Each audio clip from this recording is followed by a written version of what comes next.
இறை இயேசுவின் சகோதர சகோதரிகளே, விருந்துக்கு அழைத்து வாருங்கள் என்று இறைவன் விடுக்கும் அன்பான அழைப்பை நம் இயேசு ஆண்டவர் இன்றைய நற்செய்தியில் ஒரு உவமையாக சொல்கிறார். இறைவன் தரும் விருந்துக்கு அழைக்கப்பட்டவர்கள் சாக்கு போக்கு சொல்லி தட்டி கழிக்கிறார்கள். தங்களுக்கு அதைவிட முக்கியமான வேலைகள் இருப்பதாக சொல்லிக் கொள்கிறார்கள். அழைக்க வந்த பணியாளர்களை அவமானப்படுத்தி அனுப்புகிறார்கள்.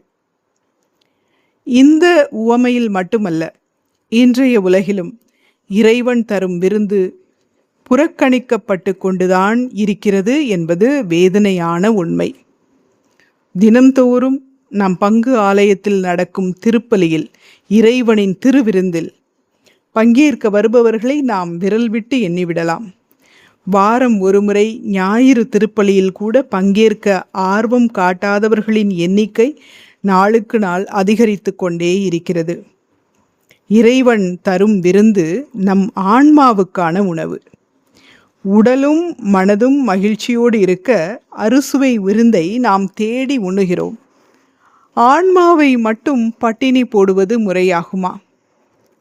நம்மை படைத்த இறைவன் சாதாரண படைப்பு பொருளாகிய நம்மை ஒரு பொருட்டாக மதித்து விருந்துக்கு அழைத்து வாருங்கள் என்று தன் பணியாளர்களை அனுப்பி அன்போடு அழைப்பது என்பது எத்தனை உன்னதமானது!